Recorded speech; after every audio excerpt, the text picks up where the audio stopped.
soleil, autre l'éclat de la lune, et autre l'éclat des étoiles. Et autre également l'éclat des étoiles. Même une étoile diffère en éclat d'une autre étoile. Même les étoiles diffèrent en éclat des autres étoiles. Alléluia. L'apôtre Paul nous enseigne qu'il y a des différences d'éclat entre les étoiles. Amen. Amen. Le deuxième passage que nous prenons se trouve dans Ézéchiel, chapitre 28, à son 17e verset. Ézéchiel, chapitre 28, à son 17e verset. Ézéchiel, si ma soeur Arlette a trouvé par exemple, qu'elle puisse nous faire la lecture. Ézéchiel,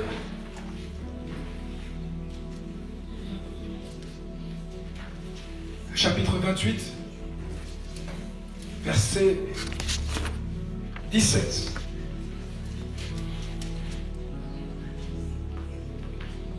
J'ai lu la parole de Dieu. Amen.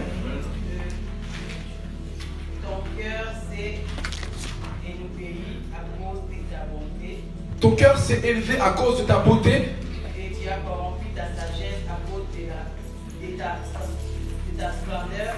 et tu as corrompu ta sagesse à cause de ta splendeur. Dans d'autres versions, il est écrit par ton éclat, par ton éclat.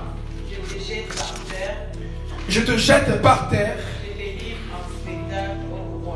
et je te livre en spectacle au roi. Alléluia. Dans ma version, il est écrit, tu as corrompu ta sagesse par ton éclat, par ton éclat. Alors la dernière portion des Écritures se trouve dans le livre de Ésaïe, chapitre 53, à son 2e verset.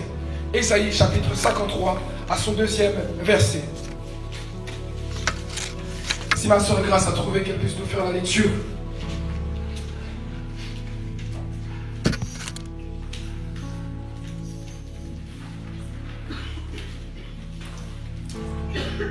Ésaïe, chapitre 53, à son 2e verset.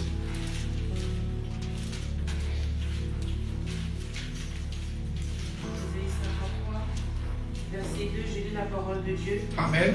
Il a grandi devant lui comme une jeune plante, Il a grandi devant lui comme une jeune plante, comme un rejeton qui sort d'une terre toute sèche. comme un rejeton qui sort d'une terre toute sèche. Il n'y avait ni beauté ni splendeur.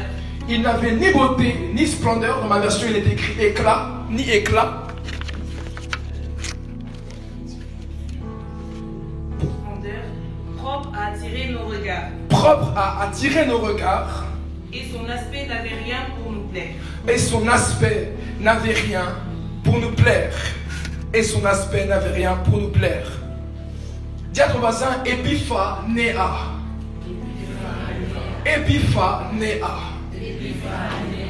Épiphanéa, c'est le terme grec qui a été employé dans les temps anciens pour définir le terme éclat. Et c'est de cela dont nous allons parler aujourd'hui. Alléluia. L'éclat de ma position spirituelle. Est-ce qu'on est ensemble? On peut avancer? On est ensemble. J'aimerais vraiment vous sentir pour que nous puissions voyager dans les Écritures. Alléluia. Que nous puissions progresser ensemble. Dans tout ce que Dieu a créé, dans tout ce que Dieu a fait, Dieu a laissé une empreinte de sa personne. Alléluia. Dieu a laissé une trace de sa personne, une trace de sa personne dans tout ce qu'il a créé. La Bible nous dit dans le livre de 1 Corinthiens 15, verset 16, il est l'image du Dieu invisible, le premier-né de la création. Car en lui ont été créées toutes les choses qui sont dans les cieux et sur la terre, les visibles et les invisibles, trône, dignité, domination et également autorité. Tout a été créé par lui et pour lui. Dans tout ce que Dieu a fait ici-bas sur la terre, Dieu a laissé une trace de sa personne. Alléluia. Dans tout ce que Dieu a produit, dans tout ce que Dieu a fait, lorsqu'il a établi les cieux, lorsqu'il a établi la terre, les dominations, les autorités, les principautés, les trônes et tout ce qui s'y trouve, la verdure ou encore tout autre animal qui rupille sur la terre, Dieu a laissé une trace de sa personne. Dieu a laissé une empreinte de sa personne. Alléluia. Même dans l'homme, il y a également une trace de sa personne. Amen. Même l'homme qui n'a pas accepté Christ dans sa vie a également une trace de la personne de Dieu dans sa vie. C'est ce qu'on appelle la conscience. Alléluia. C'est ce qu'on appelle la conscience. L'homme qui n'a pas accepté Christ dans sa vie a la conscience de savoir et de discerner les choses bien et les choses qui sont également mauvaises. Alors qu'il ne connaît pas Jésus, alors qu'il n'a pas la parole de Dieu, il a cette capacité de pouvoir discerner ce qui est bon et ce qui est mauvais. Alléluia. Lorsque Dieu a établi la création, il a laissé une empreinte de sa personne. Une empreinte de sa personne. Alléluia. Et lorsque nous lisons donc dans le livre de 1 Corinthiens 15, de son 40e verset jusqu'à son 41e, la Bible nous parle des éclats. Et c'est de cela dont nous allons parler aujourd'hui. Alléluia. Nous allons nous appesantir sur les éclats, c'est-à-dire sur un aspect particulier de la création. La Bible nous dit, autre était l'éclat des corps célestes. Alléluia. Autre était également l'éclat des corps terrestres. Autre était l'éclat du soleil. Autre était l'éclat de la lune. Autre était l'éclat des étoiles. Et l'apôtre Paul va nous enseigner que parmi toutes ces étoiles, il y avait également différents éclats. Amen. Chaque étoile possédait son propre éclat. Au fait, il y a un éclat donc qui est attaché à chaque corps céleste. Amen. Il y a un éclat qui est attaché. Nous allons petit à petit. Dis à ton voisin, l'esprit nous emmène quelque part. L'esprit nous emmène quelque part. Il y a un éclat qui est attaché à chaque corps terrestre.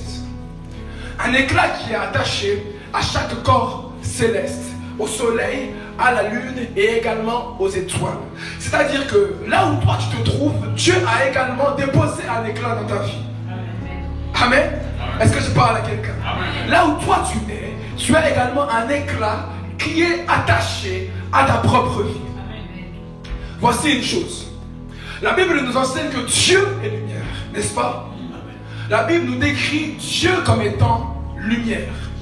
Au fait, il ne possède pas la lumière. Il ne détient pas la lumière comme s'il portait un objet, comme s'il portait une chaise, comme s'il portait un lampadaire ou un chalumeau ou même un chandelier. Il est lui-même en réalité la lumière. Amen. Il est lumière, il n'a pas la lumière. L'homme est fait de chair et de sang. C'est ce qui compose son être. C'est ce qui compose sa nature. Mais ce qui compose Dieu, c'est l'amour et c'est la lumière. Alléluia. Dieu est amour et Dieu est lumière. Ce sont les deux composantes qui créent ce qu'on appelle l'être même de Dieu. Alléluia. C'est ce qui compose son être. Il est amour et il est également lumière. C'est la nature de Dieu. Mais on ne peut pas parler de lumière sans pour autant parler d'éclat. Alléluia. On ne peut pas parler de lumière sans pour autant parler d'éclat. Parce que l'éclat se cache dans la lumière. L'éclat se trouve dans la lumière. L'éclat est incorporé dans la lumière. Alors vous allez me poser cette question, mais qu'est-ce que l'éclat en réalité? Qu'est-ce que l'éclat? Vous voyez, lorsque on fixe le regard vers le soleil, par exemple, il est tout à fait possible d'être ébloui après quelques secondes, après quelques minutes. Ce qui va nous éblouir, ce n'est pas le soleil, mais c'est la lueur vive, resplendissante qui va être libérée par le soleil. Alléluia. Est-ce que vous me suivez? Amen. Ce qui va nous éblouir, ce n'est pas le soleil, mais c'est la lueur vive qui va être libérée par le soleil, qui va m'éblouir et qui va m'aveugler.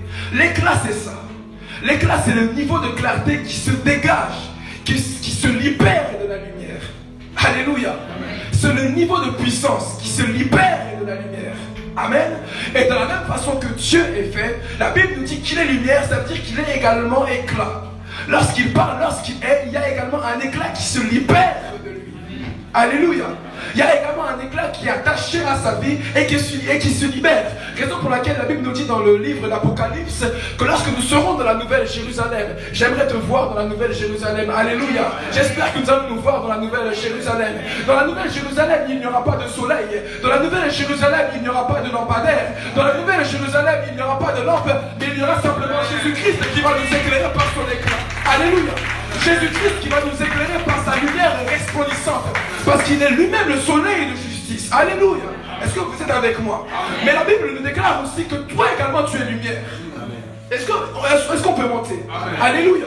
La Bible me déclare que toi également tu es lumière. La Bible dit, tout don parfait descend, toute grâce excellente est donnée par le Père des lumières. lumière dans le livre de Jacques.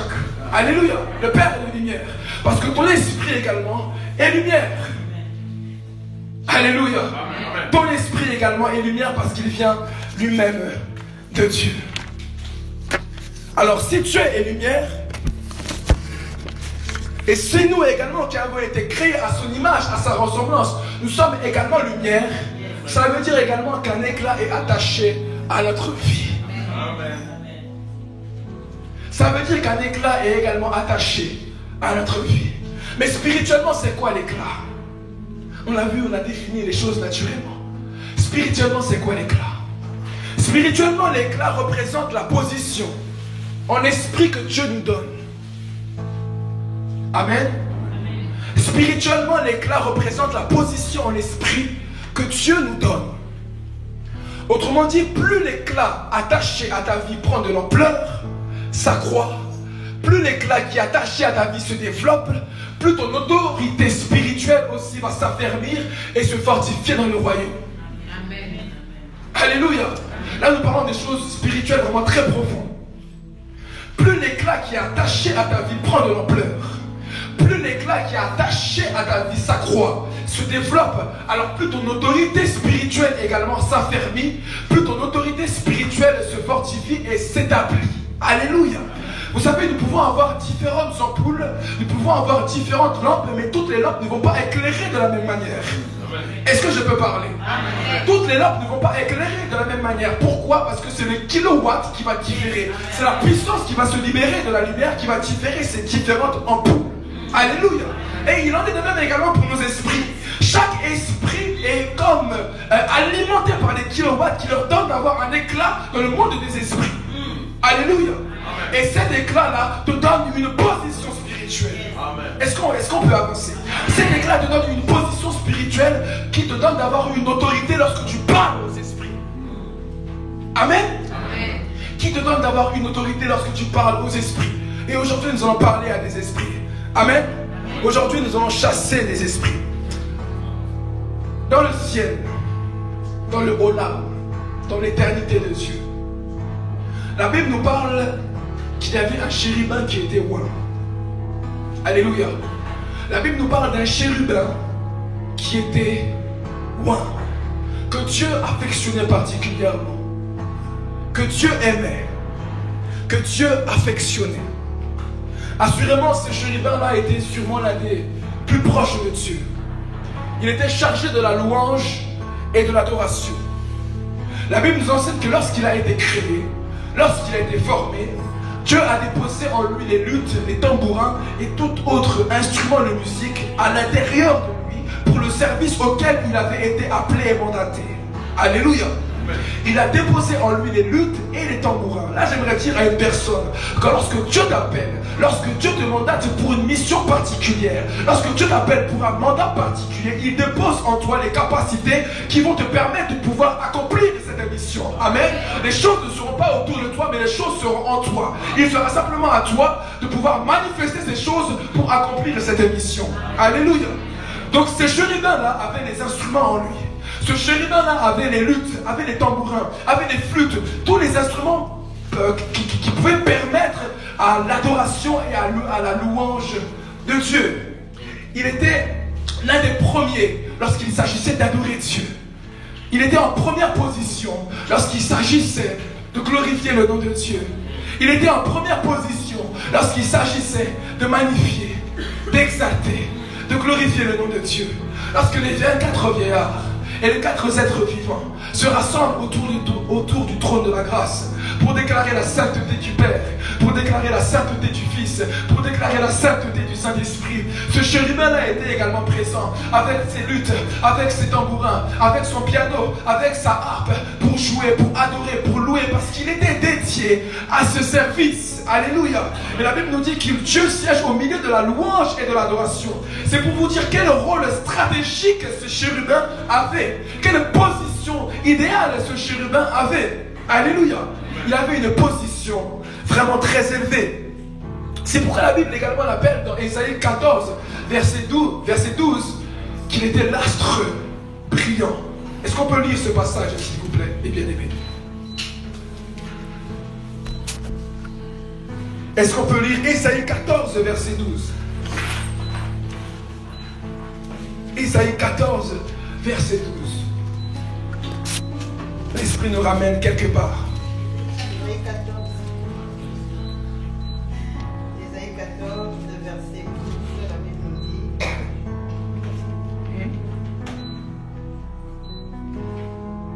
Alors, te voilà tombé du ciel. Te voilà tombé du ciel. Astre brillant. Astre brillant. Fils de l'aurore. Fils de l'aurore. Tu es abattu à terre. Tu es abattu à terre. Toi, les vainqueurs des nations. Toi, le vainqueur des nations. Alléluia.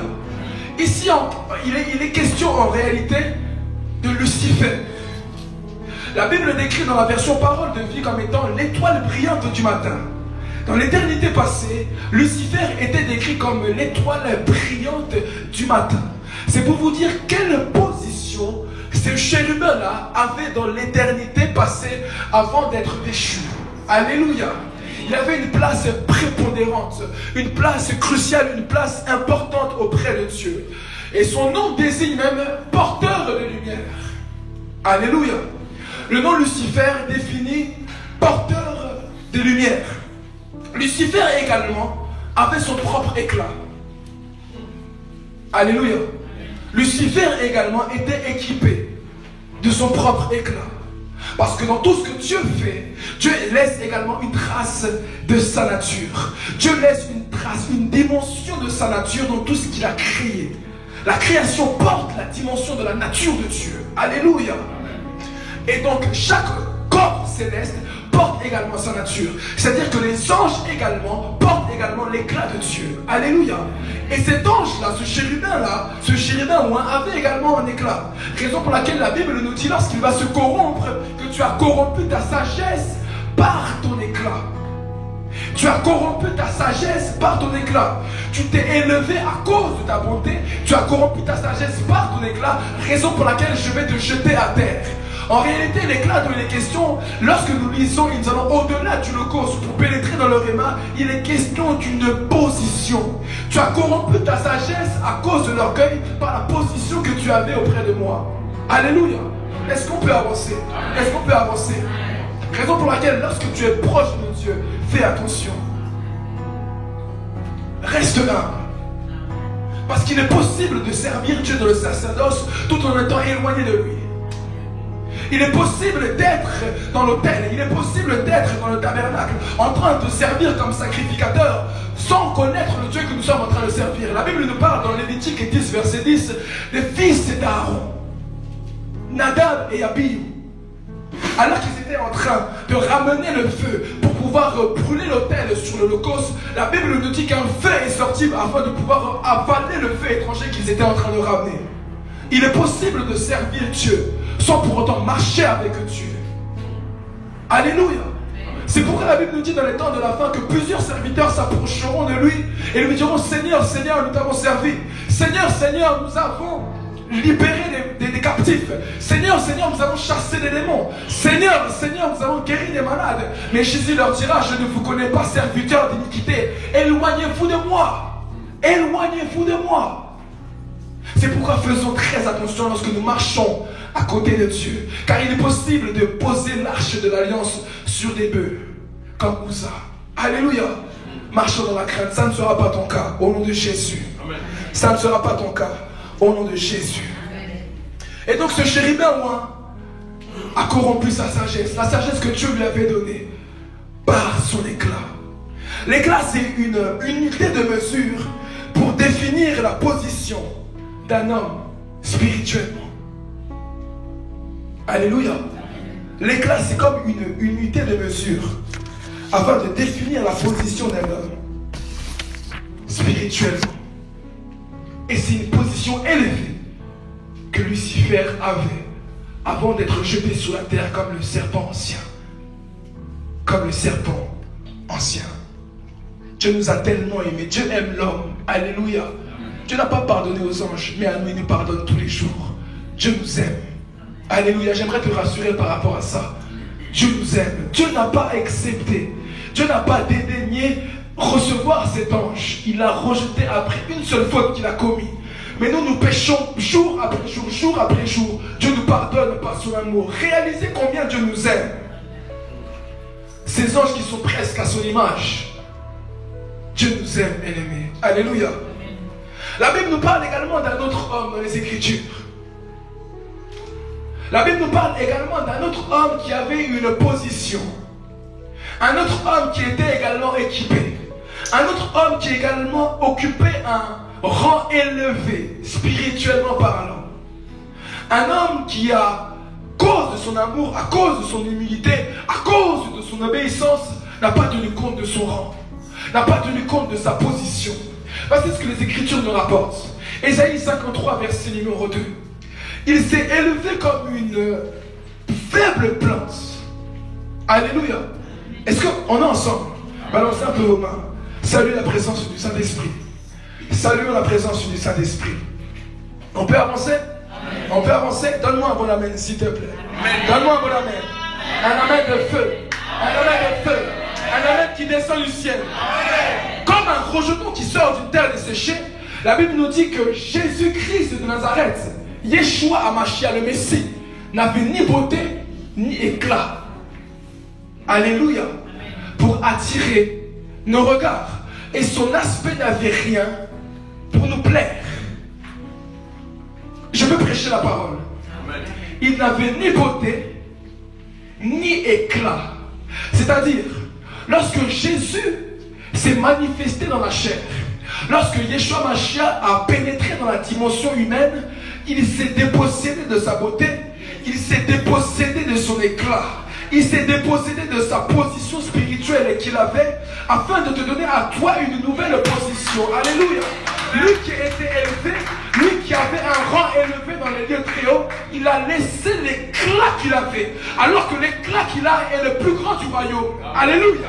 L'éclat qu'il porte est le plus grand du royaume. Il a laissé cet éclat-là pour nous rejoindre ici-bas sur la terre, afin d'être écrasé, afin d'être martyrisé, afin d'être piétiné, afin d'être humilié, pour que toi et moi nous puissions être rachetés. Nous qui n'avions pas mérité cet amour, mais par sa grâce, dans sa miséricorde et dans sa montée, il n'a pas regardé à son éclat, il n'a pas regardé à sa position spirituelle. Il est descendu ici-bas sur la terre pour te racheter, toi mon frère, pour nous racheter ici, afin de nous donner à nous une nouvelle position spirituelle.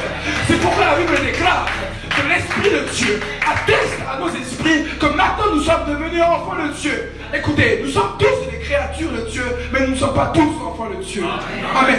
Être enfant de Dieu, c'est une position spirituelle qu'on a auprès du Père. Alléluia. Nous sommes tous des créatures, mais nous ne sommes pas tous enfants de Dieu. Celui qui est enfant de Dieu, c'est celui qui marche selon la parole de Dieu. C'est celui qui marche selon les commandements de Dieu. Et l'Esprit de Dieu lui atteste à lui-même qu'il est également enfant de Dieu. Alléluia. C'est l'Esprit qui atteste à nos esprits que nous sommes enfants de Dieu. Amen. Alléluia.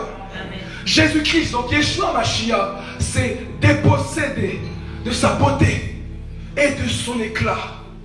Il n'a pas tenu compte de sa position spirituelle. Il n'a pas tenu compte de son rang élevé dans les lieux très hauts, dans les lieux élevés. À cause de l'amour qu'il a pour toi. À cause de l'amour illimité. À cause de l'amour qui n'a point de profondeur, point de hauteur, point de largeur, point de longueur. Rien que pour te sauver, toi. Alléluia. Jésus-Christ en réalité s'est fait pauvre. Yeshua Hamashia s'est fait pauvre afin de t'enrichir. Pour que de sa pauvreté, toi tu deviennes riche. Est-ce que je parle à quelqu'un? Jésus s'est fait pauvre pour que de sa pauvreté, toi tu puisses devenir riche. Ici, il n'est pas que question de la bénédiction financière. Alléluia. Lorsque la Bible parle de la richesse, elle parle d'une spiritualité qui nous est donnée. Raison pour laquelle la Bible nous dit dans Matthieu 5 verset numéro 3, bienheureux les pauvres en esprit, car le royaume de Dieu est à eux. Alléluia. Bienheureux les pauvres en esprit, parce que la véritable richesse est d'abord spirituelle. C'est pourquoi Abraham lui-même pouvait dire à Lot, même si tu vas à droite, moi j'irai à gauche, parce que Dieu me bénira. Même si tu vas à droite, moi j'irai à gauche. Même si tu vas à gauche, moi j'irai à droite, parce que c'est la bénédiction de l'Éternel qui enrichit et elle est suivie de grand chagrin. Mais vous n'êtes pas avec moi. C'est la bénédiction de l'Éternel qui enrichit. C'est une semence spirituelle qui est relâchée dans l'esprit, qui nous donne de manifester ces choses-là dans le physique, qui nous donne de manifester ces choses-là dans le naturel. Alléluia. Lorsque la Bible dit que Jésus s'est fait pauvre, ce n'est pas de l'argent, mais c'est d'abord sa position qu'il a laissée afin de t'enrichir toi, qui était malheureux, qui était pauvre en esprit, parce que le royaume de Dieu est maintenant pour toi. De sa richesse, il l'a déposé afin de t'enrichir toi. Alléluia. Amen. Amen. Amen. Amen. Et laissez-moi vous dire que l'onction, lorsqu'un homme est béni spirituellement, lorsqu'un homme est béni dans l'esprit, financièrement, du moins, naturellement, physiquement, les choses également vont suivre. Amen. Amen. Amen. Les choses également vont suivre. Cherche d'abord le royaume des cieux. Alléluia. Recherchez premièrement le royaume des cieux. Et toutes choses vous seront données par la suite. Si tu cherches le mariage avant même la justice de Dieu, mon bien-aimé, tu es en train de te tromper. Si tu cherches les voitures, si tu cherches même le travail avant même la bonté de Dieu, mon bien-aimé, tu es en train de te tromper. Cherche d'abord la justice. Cherche d'abord le royaume de Dieu. Cherche d'abord l'expansion du royaume de Dieu, afin que toutes les choses te soient données par-dessus tout. Amen. Changeons nos priorités. Changeons nos priorités. Lorsqu'un homme est béni en esprit, naturellement ces choses vont se voir également dans le physique. Parce que l'onction de Dieu est toujours accompagnée de l'or et de l'encens. Alléluia. Est-ce que je peux parler? L'onction de Dieu est toujours accompagnée de l'or et de l'encens. Lorsque la Vierge Marie, l'instrument que Dieu a utilisé, personne n'a pris la Vierge Marie ici, j'espère. Alléluia. C'est celui qui prie la Vierge Marie qui lève la main. Alléluia. Personne n'a pris la Vierge Marie. Lorsque la Vierge Marie a été visitée par l'ange, et l'ange lui a annoncé que par le Saint-Esprit, elle allait donc accoucher d'un enfant. Alléluia. La Bible nous dit que des rois mages vont s'approcher de lui. Dieu va précipiter des rois mages qui avaient la connaissance donc des astres, des magiciens, des sorciers même, vont s'approcher de Jésus, le bébé qui était à Bethléem, afin d'apporter l'or, la myrrhe et l'encens. Alléluia. Comme je viens de vous l'annoncer, l'onction de Dieu, lorsque Dieu dépose ton onction dans ta vie, cela est toujours accompagné de l'or et de l'encens. Écoutez-moi très bien. Lorsque les mages, donc ces sorciers-là en question, lorsqu'on parle des rois mages, ils n'étaient pas trois. Ça, c'est la religion qui vous a fait croire qu'ils étaient trois. Ils étaient plusieurs, plus d'une dizaine, plus même d'une vingtaine, juste quel nombre, mais ils n'étaient pas trois. Alléluia. C'est plusieurs rois mages qui se sont déplacés de l'Orient afin de pouvoir bénir Jésus. La Bible nous dit qu'ils ont apporté de l'or. La Bible nous dit qu'ils ont également apporté de la myrrhe. Ils ont apporté également de l'encens. Écoutez, la myrrhe, en fait, c'est un des ingrédients qui avait été utilisé par Moïse afin de confectionner l'huile d'onction dans le tabernacle. Alléluia. C'est un des aromates qui a été utilisé par Moïse afin de confectionner, afin de produire, afin de préparer l'onction de Dieu. Alléluia. C'était l'image de l'onction lorsqu'ils apportaient la myrrhe. Et cette myrrhe était également accompagnée de l'or. Parce que l'onction, lorsque Dieu te bénit, la richesse est également de ce Dieu. Je suis en train de dire que la richesse de Dieu va t'accompagner. Je suis en train de dire que la richesse de Dieu va t'accompagner. La Bible déclare que l'or et l'argent, l'or et la richesse lui appartiennent. Si tu savais ce que je suis en train de dire, mais tu allais recevoir ces choses-là avec un cœur grandement ouvert. Tu allais recevoir ces choses-là avec un cœur grandement ouvert. Si Dieu te bénit spirituellement, sa richesse également va t'accompagner. Alléluia. Alléluia. Je ne sais pas si vous êtes en train de comprendre le mouvement qui est en train de se passer dans l'église. Lorsque Dieu veut relâcher un mouvement, lorsque Dieu veut relâcher une semence, il va toujours enseigner par rapport à la semence qu'il va le relâcher. Alléluia. Il y a 2 semaines de cela, la sœur Rosée a commencé à prêcher sur la place du chrétien dans la société par rapport au travail et par rapport aux finances. Alléluia. Lorsque je suis arrivé également mardi, l'apôtre également était en train de prêcher sur le travail, prêcher sur le finance. Mais bien aimé, ça annonce pour le... Ça annonce en réalité. Ça annonce le bruit de la pluie qui va tomber. Alléluia. Alléluia. Ça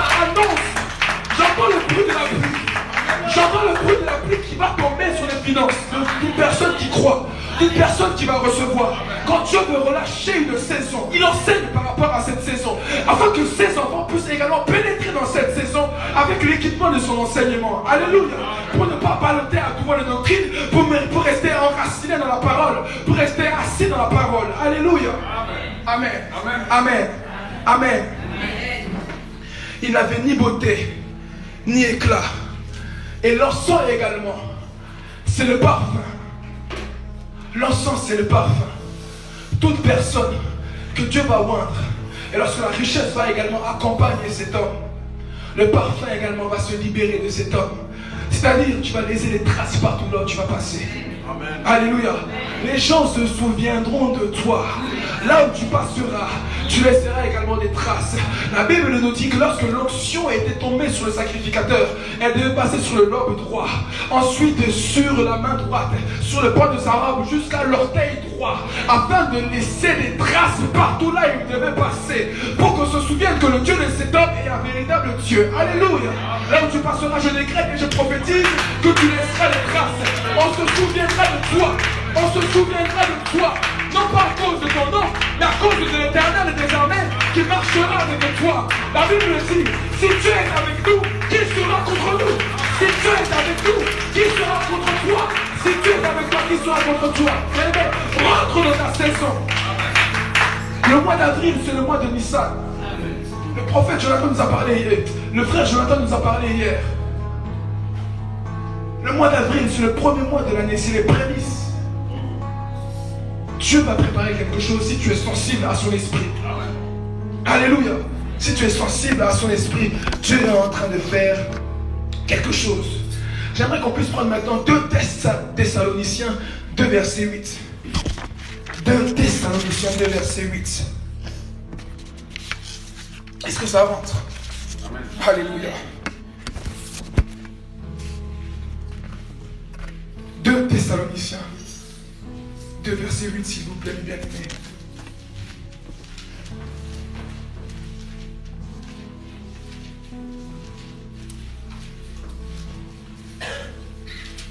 Qu'est-ce que la Bible déclare? Et alors paraîtra l'esprit que le Seigneur Jésus détruira par le souffle de sa bouche et qu'il écrasera par l'éclat de son événement.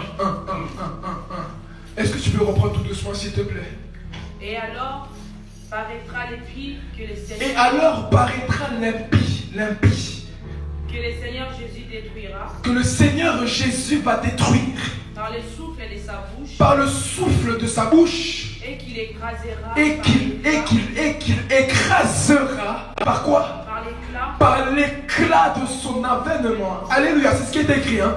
Et qu'il écrasera par l'éclat de son avènement. Mais bien aimé, lorsque tu regardes le soleil, vous savez la puissance qui se libère de la lumière. Ce qui va t'éblouir, ce n'est pas le soleil, mais c'est l'éclat qui va t'éblouir. Alléluia. Lorsque Paul était sur le chemin de Damas et que la lumière a frappé Paul, Jésus-Christ lui-même qui était la lumière, c'est la puissance qui se libérait de cette lumière, donc de Jésus, qui l'a rendu totalement aveugle. Alléluia. Dans l'éclat, en réalité, se cache également la puissance. Dans l'éclat, en réalité, se cache également une force. La Bible dit qu'il détruira l'impie par le souffle de sa bouche et qu'il l'écrasera par l'éclat de son avènement. Alléluia.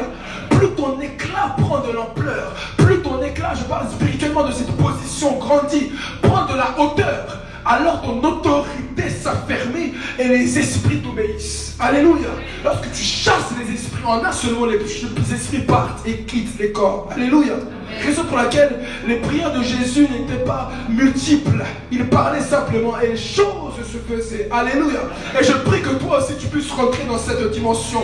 Là où tu parles et les choses se font. Tu parles sur ton mari, les choses se font. Tu parles sur ta femme, les choses se font. Tu décrètes et tu déclares des paroles sur tes enfants et les choses s'établissent comme Dieu au moment de la création. Que la lumière soit et la lumière fut. Amen. Alléluia. Amen. Il n'a pas multiplié les paroles. Multiplier trop les paroles, c'est aussi un signe de manque de confiance. Alléluia. La puissance se trouve également et se cache dans l'éclat. Se cache dans l'éclat. Voici ce que la parole nous dit dans Habakkuk 3, verset 4. Habakkuk 3, verset 4. C'est comme l'éclat de la lumière. C'est comme l'éclat de la lumière. Des rayons partent de sa main, là où réside sa force et sa puissance. Si tu as trouvé, prends ce texte et lisons ensemble. Habakkuk 3, verset 4. C'est la nouvelle saison dans laquelle Dieu est en train de nous introduire. Alléluia. La nouvelle saison dans laquelle Dieu est en train d'introduire son église. L'éclat de son église doit être restauré. L'éclat de sa maison doit être restauré. Alléluia. Habakkuk 3, verset 4. Qu'est-ce que la Bible nous dit? C'est comme l'éclat de la lumière. Des rayons partent de sa main. Et Habakkuk nous précise, le prophète Habakkuk nous dit que c'est là que réside sa force et sa puissance. Amen. C'est là que réside sa force et sa puissance. C'est dans l'éclat qui provient de la lumière. C'est dans l'éclat qui provient de la lumière que la force de Dieu se trouve. Alléluia. Amen. Mais bien aimé, même si les hommes t'ont dénigré, même si les hommes t'ont méprisé, même si les hommes t'ont rejeté, même si les hommes t'ont négligé, sache que Dieu a attaché un éclat à ta vie. Amen. Alléluia. Amen. Même si les hommes voulaient obscurcir cet éclat, cette étoile qui était dans ta vie, même si les hommes voulaient jeter un voile sur cet éclat, je prophétise et je déclare et je décrète que tant que Dieu restera sur son trône, tant que Dieu restera dans les lieux élevés, l'éclat qui est attaché à ta vie ne disparaîtra pas. L'éclat qui est attaché à ta vie ne disparaîtra pas. La position spirituelle qui est attachée à ta vie ne disparaîtra pas. Et d'ailleurs, elle prendra même de l'ampleur. D'ailleurs, elle va même aller en croissance. D'ailleurs, elle va même aller en hauteur. Parce que Dieu nous a appelés à aller de gloire en gloire. Alléluia. Dieu nous a appelés de monter de dimension en dimension. Parce qu'il est le Dieu qui progresse. Il est le Dieu qui va de l'avant. Il est le Dieu qui évolue. Lorsqu'il commence une chose au plus bas, il la termine et il l'achève. Et il va jusqu'au bout de ces choses. Alléluia. Parce qu'il est Dieu et qu'il demeurera Dieu. Tant qu'il sera au milieu de ces chérubins, tant qu'il sera au milieu des séraphins, des anges et des archanges, l'éclat que Dieu a déposé dans ta vie ne disparaîtra pas. En cette journée, Dieu veut restaurer l'éclat de la maison. Dieu veut restaurer l'éclat de ton ministère. Dieu veut restaurer l'éclat de ton mariage. Dieu veut restaurer l'éclat de tes projets. Dieu veut restaurer l'éclat de ta famille. Dieu veut restaurer l'éclat de tes entreprises. Dieu veut restaurer l'éclat de tes finances. Alléluia. Amen. Dieu veut restaurer tout ce qui avait été obscurci par le diable lui-même. Tout ce qui avait été obscurci par les magiciens, par les sorciers, par les paroles d'incantation et de malédiction. Et aujourd'hui, nous allons briser ces choses-là afin que l'éclat que Dieu a déposé dans ce ministère soit totalement restauré. Mais écoutez, si l'église, la parole vivante, est élevée, plus la hauteur, plus la position spirituelle de cette église va prendre de l'ampleur, de la notoriété et de la renommée. Alléluia. Ta vie également sera élevée. Est-ce que j'arrive à parler à quelqu'un? Parce que notre vie est attachée à l'église. Est-ce que je parle à quelqu'un? Lorsque l'église est élevée, lorsque l'église monte en puissance, lorsque l'église perce, c'est toi également qui perce. Alléluia. C'est toi également qui monte. C'est toi également qui progresse. C'est toi également qui avance. Alors si l'éclat de cette église, si la renommée de cette église, si la notoriété de cette église, la popularité de cette église va de croissance en croissance, de gloire en gloire, de dimension en dimension, toi naturellement, tu vas suivre. Toi naturellement, tu vas suivre. Et j'annonce que ce sont les choses qui vont se produire. Alléluia. Ce sont les choses qui vont se produire. Parce que Dieu va restaurer l'éclat de cette maison. L'apôtre nous a dit au début de cette année que c'était l'année de l'accouchement. Alléluia. C'était l'année de l'accouchement. C'est-à-dire que toutes les bénédictions que Dieu avait prévues, toutes les bénédictions que Dieu avait attachées à ta vie doivent maintenant sortir, doivent maintenant être relâchées, doivent maintenant sortir. L'année 2019, à cause de la parole de le roi avait déclaré sur cette église, les choses vont se réaliser. Et l'éclat attaché à ces bénédictions va rappeler les membres de ta famille, va rappeler les membres de ta famille, les membres de ta famille qui te méprisaient, les membres de ta famille qui te négligeaient, les membres de ta famille qui t'avaient rejeté à cause de la lumière. Ah, Rebachot. Écoutez, écoutez. La Bible déclare que Jésus n'avait ni beauté, ni éclat, ni beauté, ni éclat pour attirer les regards. Parce que c'est l'éclat qui attire. En fait, c'est l'éclat qui attire. Alléluia. C'est la lumière qui attire. L'éclat va attirer les finances vers toi.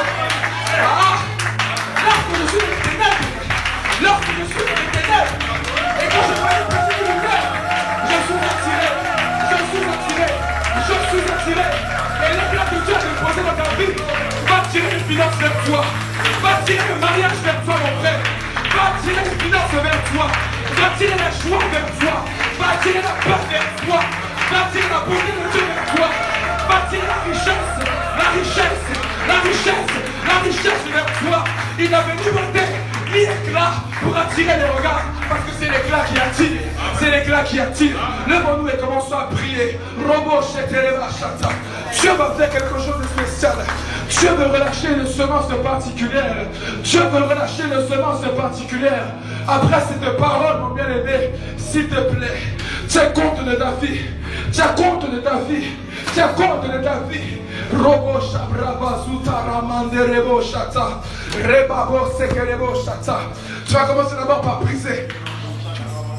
Alléluia. Est-ce qu'on peut se rapprocher? Nous allons passer un temps dans la prière intensive. Nous allons passer un temps dans la prière intensive. Est-ce que tu peux te rapprocher, s'il te plaît, mon bien-aimé? Est-ce que tu peux te rapprocher? Rapproche-toi, rapproche-toi, rapproche-toi. Ici, il est question des choses spirituelles. Alléluia. Parce que c'est le spirituel qui détermine le naturel. C'est ce qui est fait dans l'esprit qui détermine.